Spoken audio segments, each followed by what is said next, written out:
Hi, my name is Sue Josephson, and many of you might know me from the AOE group. Let me tell you a little bit about myself. I grew up in Brisbane in a pretty ordinary family and left school at the end of grade 12 with no idea what I wanted to do. I'd been working at the local 1 hour photo shop while I was at school, and I was offered a full-time job when I left, and it was a case of, oh well, it's something. A few years later, and I bought my own shops. The looming popularity of digital photography in the early 2000s made my husband and I decide to sell the shops while they were still worth something. After a year or so off, I went to work for one of my photographic suppliers.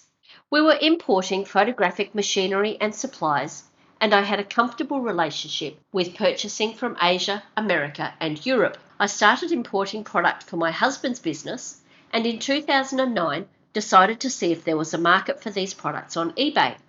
There was. eBay quickly replaced my regular income, and I left my job in July 2010 to focus on eBay full-time. I'm sure some of you know that eBay has been good to me and fuels my BMW obsession. You might have been expecting me to do a presentation on how to sell on eBay and how I am successful there. But no, I'm not going to talk about eBay or Amazon success. I think we can all agree that Neil has covered in minute detail how to create a successful Amazon business, and, shameless plug, my own eBay course shows you how to duplicate that success on the eBay platform. What I am here today to talk about is why you may not be having the success you hoped for. It's easy to blame outside influences for a lack of success. My day job takes up all my time. I have kids at home and it doesn't leave me any spare moments. My niche is too competitive. The Chinese seller undercut any products. Reviews are too hard to get, etc., etc. While certainly some of these issues may pose a challenge, they're not the reason for your lack of success. The number one reason is you and your mindset. So today, I'm going to give you my secrets to business success and a rich life. Firstly, I do need to warn you that there's no such thing as a magic bullet. Well, maybe there is, and I'm sure it sells very well on Amazon, but that's not the magic bullet you might be looking for. Anyway, back to my secret. When I say the word rich, what does that bring up for you? Money? Perhaps a rich red? Or a rich hearty meal? The dictionary lists many definitions of the word rich, and only one of them refers to actual money. So you can see rich is something to aspire to in all areas of your life. However, for many people, the first thing that comes to mind when they hear the word rich is money, and often not in a good context. When I said the word rich, did you picture something like this? Or this? Or maybe even this? That somewhat icky feeling you might get when you think about rich is what can be holding you back. We all have blocks and limiting beliefs around money that can prevent us from living the richest life we can in all areas. And we all have that little voice inside that likes to be really annoying. And I'm telling you, that little voice that tells you you can't do something is a liar. So, what do we do about it? Well, firstly, we have to acknowledge it. Take some time to look at the language around money. Many of us were brought up with such sayings as, do you think I'm made of money? Money doesn't grow on trees, or money is the root of all evil. Then, when we grew up, we were told that we had to slave away or work your butt off, and that time is money, or there's no such thing as a free lunch. And if we do encounter somebody wealthy, we might say things like, rich bitch, greedy pig, it's all right for some, or maybe they're just filthy rich.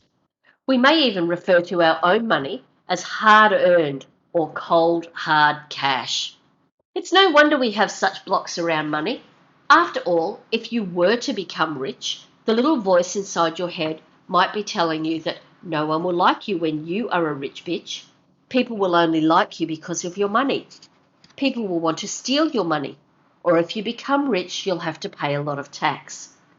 Now, of course, money is not all it takes to have a rich life, but consider that having money is not a bad or evil thing. The old adage of money doesn't buy happiness is perhaps true. After all, I could give this guy $1,000 and he wouldn't be any happier.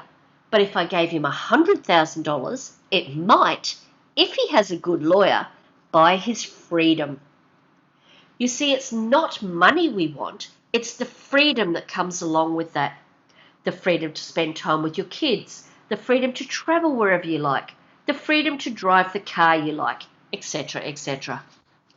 So while money may not buy happiness, it can be our thoughts and beliefs around money that can either cripple us or propel us forward towards the life we deserve. So by now you might be thinking, what do these money blocks have to do with my online business? A lot.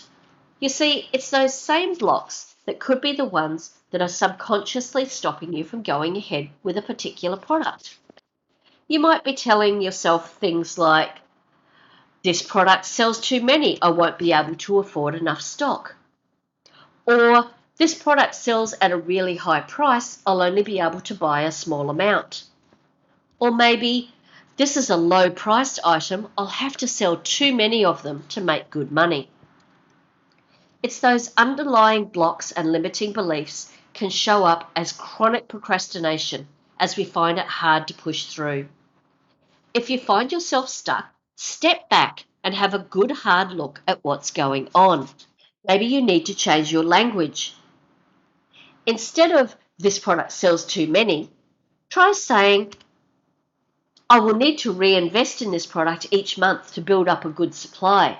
I might be able to negotiate a better price as I order more. Instead of this product sells at a really high price, try, I'm going to make a good amount of money for very little work with this one. And instead of this low-priced item, maybe this is a great learning product because I don't have to tie a lot of money up in it. So you see, it's all about the language and training that little voice to shut up. When asked why you started your business, what is your answer? I've heard many reasons. Spend more time with kids, be able to go on holidays, spend time with loved ones, make some extra cash. They're all great reasons, but your business on its own is not going to do that. The real purpose of any business is to make profit and pay you. Then you'll be able to do all those noble things. Sadly, our society treats the word profit as almost a swear word. Profit is not a bad thing. In fact, in business, profit is probably the most important word of all, because without it, the business fails to exist. But in order to avoid blatantly coming out and saying, I'm in it for the money, we pussyfoot around with all these other things like providing for the kids, being able to travel, giving back to charity, etc., etc. So that's secret number one. Watch your money language, be aware of your blocks and limiting beliefs. Secret number two is setting goals. Often as business owners, and especially us ladies, we get bogged down with doing so much that nothing gets done. It's really difficult to keep a positive mindset amid a seemingly endless to-do list. To help eliminate some of this overwhelm, take some time at the end of each month to loosely plan your goals for the next month. Now break down those goals to weekly tasks and then further chunk them down to daily to-do lists. I think everybody knows that setting goals is a vital part of every business, and I'm pretty sure that everybody has seen the idea that goals must be SMART goals: specific, measured, achievable, realistic, and timed. So let's see how to use this formula to find a new product. First, you need to be specific. Find a product in the kitchen niche. And measured with a BSR between 200 and 5,000. Achievable, price at over $30 and sell over $4,000 a month. Realistic, Spend no more than 1 hour a day searching. Untimed, find that product in 2 weeks.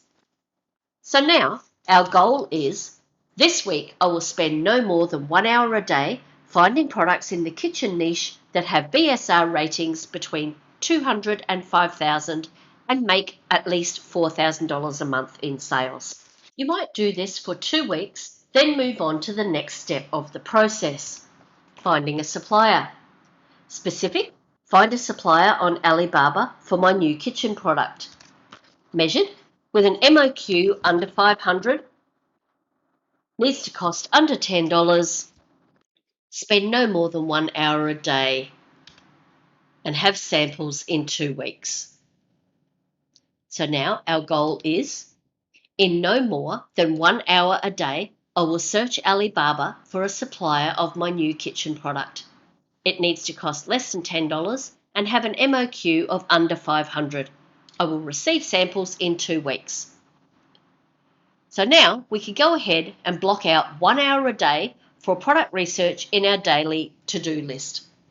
And that brings me neatly to Secret 3, taming time thieves and getting shit done. In your daily to-do list, pick just 2 or 3 tasks that must be done. I like to call these top tasks the main thing. Once you've determined your main thing, then it's important to make the main thing the main thing.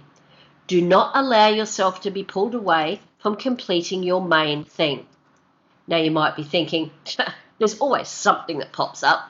But if you truly treat the main thing as the main thing, it gets done. Let me give you an example.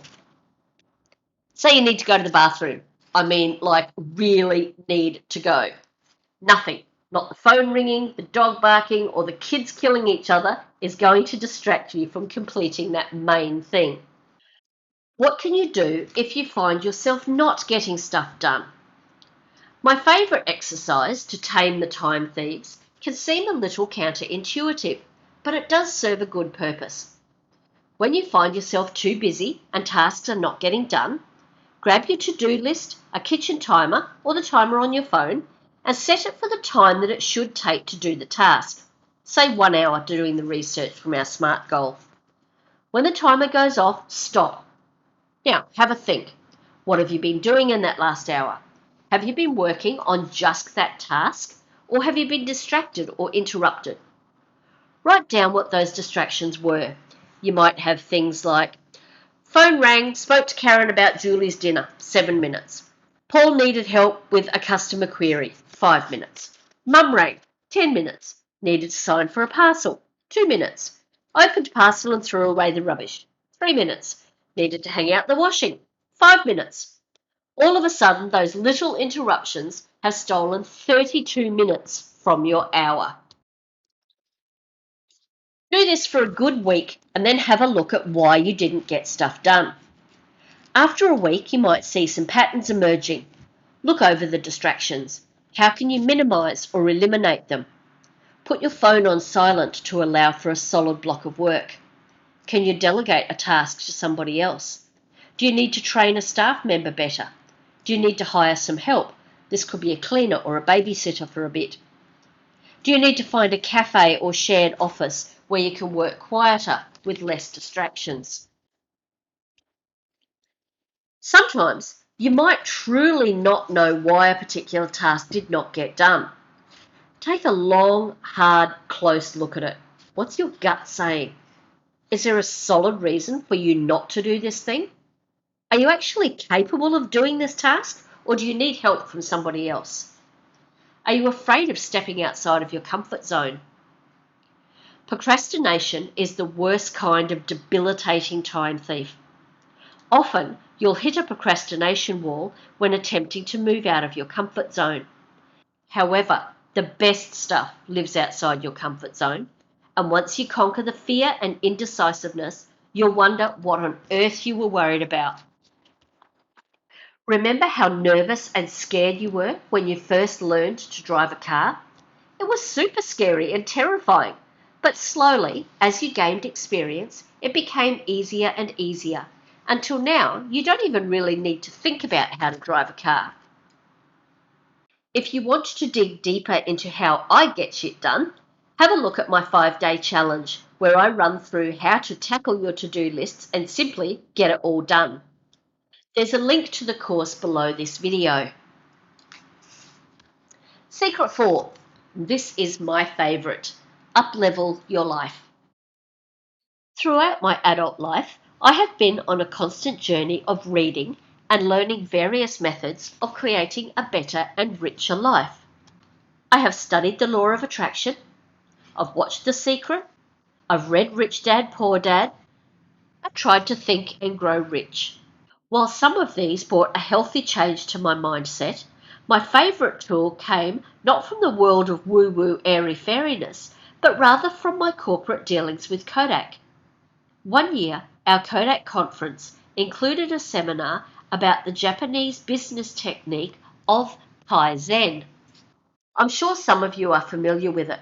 It's widely used in Japan and, as a business strategy, it aims to improve all functions of the business and involves everybody from the CEO right down to production workers and cleaners.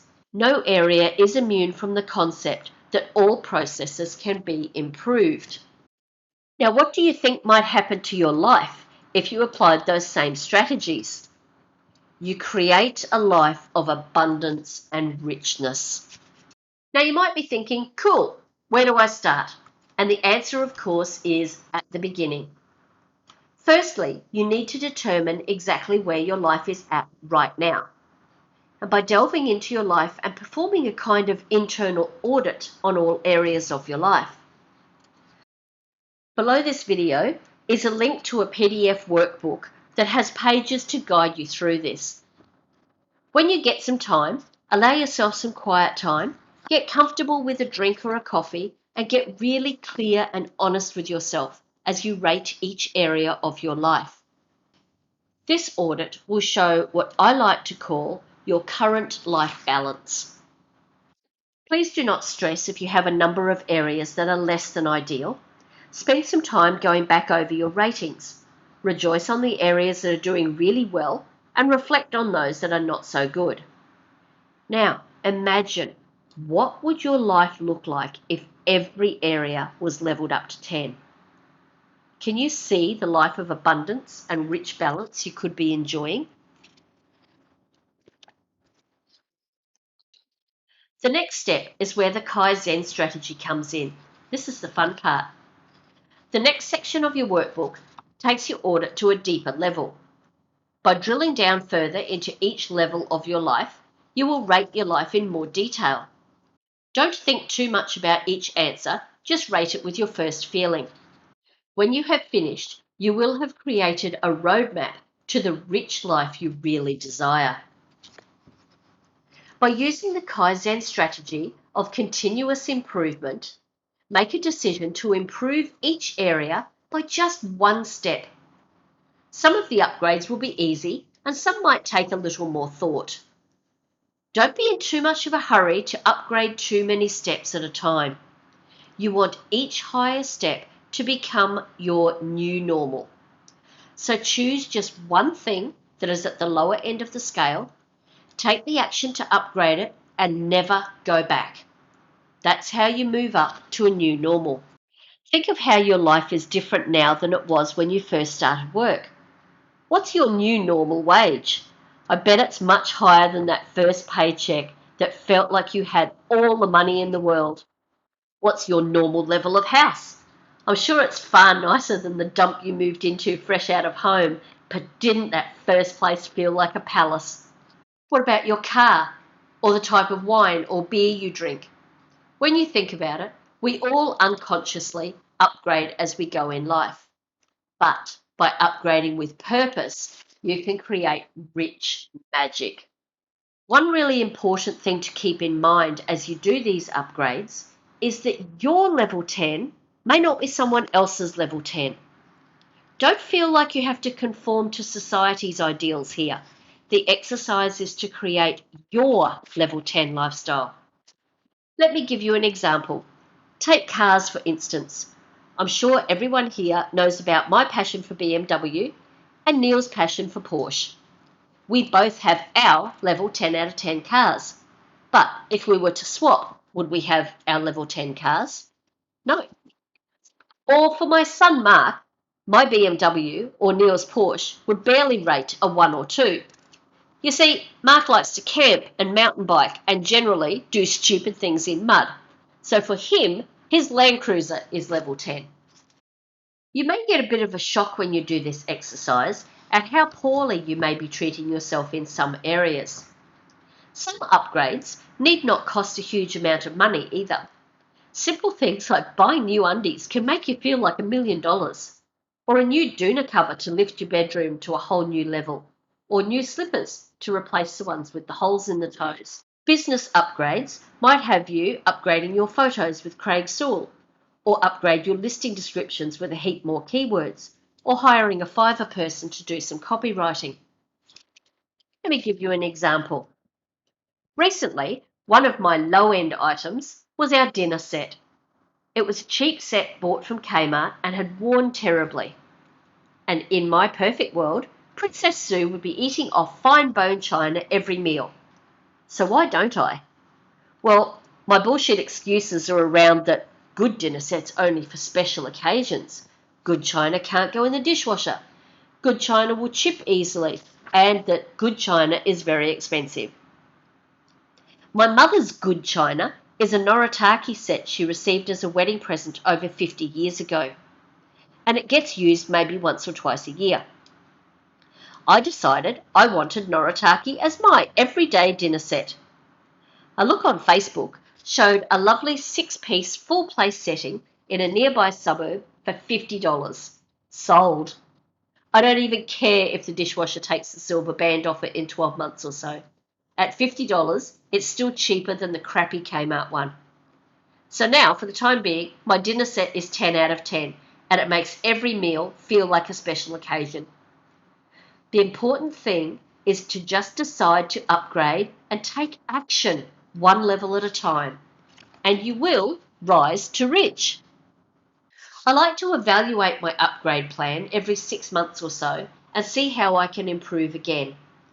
Keep your old workbook, as it can be really fun to look back and see just how far you've come. As you take these actions and kaizen your life balance moves up, and slowly your new normal is a higher quality of life. It's really interesting to watch yourself rise to rich. If you would like to delve further into these concepts and why you allow yourself to live a life less than level 10, why not work with me and have a look at my self-paced Rise to Rich course. In this program, you will work step by step to delve deeper into your mindset around money, your limiting beliefs, and up-leveling your life. Each area of the course has videos, workbooks, and importantly, exercises to make this work a habit that will indeed propel you to the rich life you crave. Your investment for this course is just $247. It's available to begin right now by clicking on the link below this video. There's also a link to my Facebook group. I would love to see you in the group and answer any questions you might have, as together we can rise to rich.